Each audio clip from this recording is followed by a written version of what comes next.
¿Cómo están, amigos? Muy buenas tardes, gusto de saludarlos como siempre. Gracias por estar con nosotros. Estamos en vivo a esta hora de la tarde, como todos los días, para analizar las noticias más importantes del día, verlas en su contexto, y para eso vamos a seguir, como no, revisando la situación generada a partir de las elecciones en Venezuela.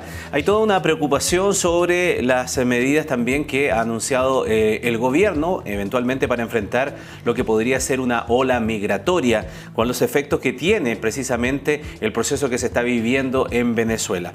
Nos acompaña hoy en esta tarde aquí en el estudio Hugo Jarvi, que es doctor en estudios internacionales y académico investigador de la Universidad de las Américas. Bienvenido. Hola, ¿cómo está, Ramón? Muchas gracias por la invitación. ¿Es verídico, es entendible la preocupación que puede haber por un nuevo proceso de una ola migratoria que se provoque a partir de los sucesos en Venezuela? Claro, todas las aprensiones que han surgido ahora, especialmente de los gobernadores o de las autoridades civiles que tienen zona fronteriza, es sumamente atendible y es sumamente, digamos, entendible que tengan todas estas aprensiones, en primer lugar porque han vivido la ola migratoria, claro, en primera persona. Han sentido los estragos de todos los desplazados que han entrado, digamos, no de la mejor forma hacia sus ciudades. Y a raíz de las últimas encuestas que hubo en Venezuela, antes de las elecciones, eso sí, decían que un 46% de la población estaría en condiciones de volver a Venezuela, perdón, de dejar Venezuela si es que ganaba Maduro. E incluso lo que han visto en estos últimos días es que en un 70% ha salido gente de Arica y de Iquique, ha salido mucha gente hacia Venezuela para ir a votar o considerando que podría perder Maduro y ganar González. Por lo tanto, ya han visto cómo ha sido todo este flujo migratorio y lógicamente que están preocupados por esta segunda ola que podría venir. Ahora, cuando comenzó todo esto, uno siempre pensaba, decía, bueno, este proceso se produce bien al norte, nosotros somos el último país de América y por lo tanto es más difícil de que ello ocurra. Sin embargo, los hechos han demostrado que con el tiempo eso se ha ido incrementando. ¿Hay alguna diferencia desde el punto de vista de lo ya ocurrido con la cantidad de venezolanos que eventualmente pudiesen llegar hasta Chile, o hay otros destinos que en este instante podrían ser, comillas, más, no sé si es el término, a lo mejor es muy malo el término que voy a usar, más atractivos para lo que está sucediendo? Claro, yo creo que aquí se conjugan una serie de variables que no estaban presentes antes. En primer lugar, Venezuela retiró todo su personal diplomático de Santiago, de Chile, por lo tanto no hay servicios consulares. ¿Eso qué quiere decir? Que todos los venezolanos que ya están en suelo nacional no tienen el apoyo, digamos, ni el sustento para poder realizar sus trámites normales, ni menos los que inmigren hacia Chile. Los que entren a Chile van a tener ninguna posibilidad para poder tener algún tipo de contacto con Venezuela. Por otra parte, yo creo que podría producirse algún tipo de presión migratoria hacia Estados Unidos, considerando que si gana Trump las elecciones va a cerrar las fronteras. Por lo tanto, el que está adentro ya se va a quedar adentro y ya va a ser más difícil que lo expulsen. Entonces, por otra parte, Brasil es un país que no está aceptando tampoco tanta migración y es un país que tiene mucho más peso delante de Venezuela.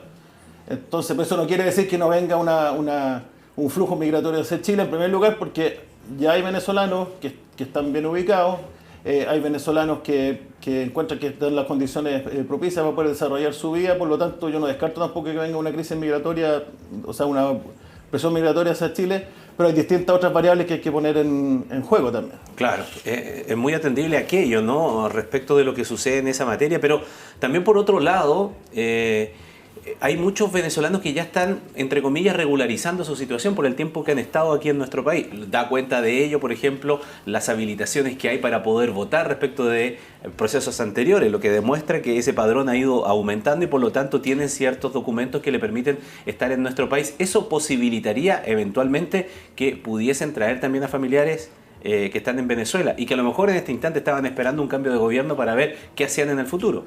Claro, yo creo que eso puede facilitar, digamos, lo que se ha llamado la reunificación familiar y que es lo que los derechos humanos son lo que propician, digamos, de que se reúna la familia, que se vuelvan a encontrar y en ese caso tendrían que viajar a Chile. Ahora, ¿qué pasa con los que no están regularizados, los que no están documentados, ni los que puedan seguir entrando por pasos no habilitados? Ahí está realmente el problema, porque es gente que no se sabe quiénes son, incluso algunos van y vuelven, como Pedro por su casa, si se puede decir de forma coloquial, Por lo tanto, ahí está el problema, de gente que no está regularizada en Chile y otra gente que puede venir a hacer algún tipo de actividad ilícita que lamentablemente existe. Hugo, a propósito de lo que estamos conversando, se ha producido todo un debate, ¿no es verdad?, a nivel político también, y algunas voces piden que el gobierno lo que tiene que hacer es sencillamente cerrar la frontera, así, cerrar la frontera. Eso es más, desde tu punto de vista y tu análisis, es más una declaración de buenas intenciones o algo factible, o nuestra frontera es tan porosa que decir cerrar la frontera es sencillamente un dicho. Claro, yo creo que cerrar la frontera significa cerrar los pasos habilitados, es decir, Chacayuta, Oyagüe, Visviri, y eso ¿qué haría? Haría que se desbordaran por los pasos no habilitados, entonces mejor no cerrar las fronteras y que se produzca el paso normal de gente que pasa de forma regular y controlar de mejor forma aquellos pasos que no están habilitados y aquellos puntos muertos en los cuales es difícil poder controlar el flujo migratorio. Por otra parte, hay que considerar que Chile es parte de la comunidad internacional, por lo tanto le corresponde cierta responsabilidad de atender los derechos humanos de la gente, no es cosa de llegar y cerrar la frontera. Lo que sí creo yo que debería hacer Chile es imponer su posición frente a Bolivia para evitar que Bolivia sea un pasadizo o un corredor, porque Bolivia no pone ningún problema de los venezolanos que vienen desde el norte, les da todas las facilidades, los deja entrar hacia Chile y después no recibe a los que son reconducidos. Entonces, ahí hay un problema, no se tiene relaciones diplomáticas con Bolivia, pero eso no ha quitado que se hayan podido hacer otras coordinaciones con el tráfico de vehículos, tráfico de drogas, y esto podría ser un punto más de las coordinaciones. El punto es que hasta aquí ha sido difícil lograr algo así, porque no hay una colaboración en ese sentido de las autoridades bolivianas. Además no tenemos relaciones diplomáticas, solamente tenemos, bueno, pero no solamente por eso, sino hace mucho tiempo por los problemas que tenemos con Bolivia. Entonces la relación con Bolivia para poder entenderse en esa materia y cooperar es difícil. No tienen mucho incentivo tampoco.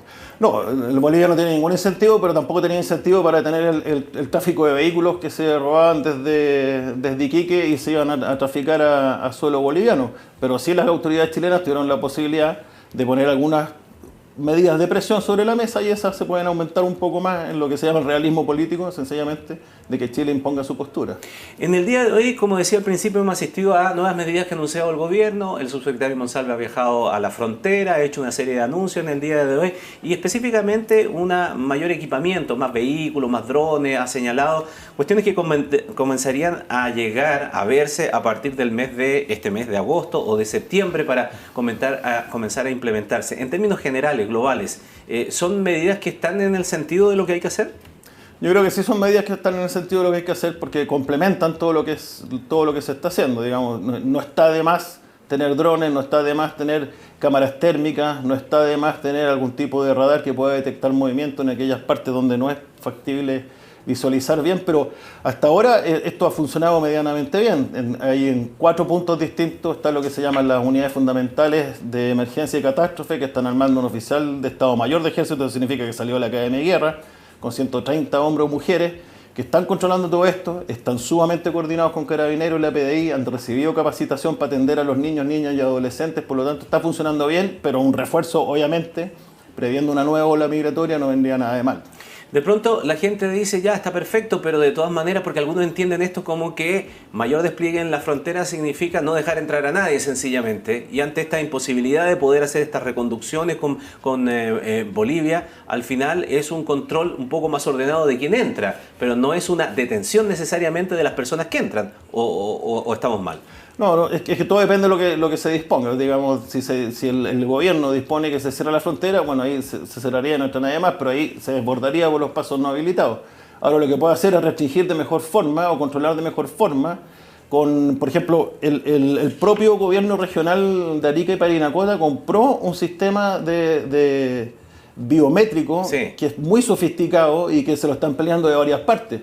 Por lo tanto, eso a lo mejor se podría comprar e incentivar el control y coordinarse mejor con otros países para poder ver si es que tienen antecedentes y a esa gente no dejarla entrar, digamos. Es muy interesante porque yo acabo de terminar una entrevista con el gobernador de Arica y Parinacota en la radio recién.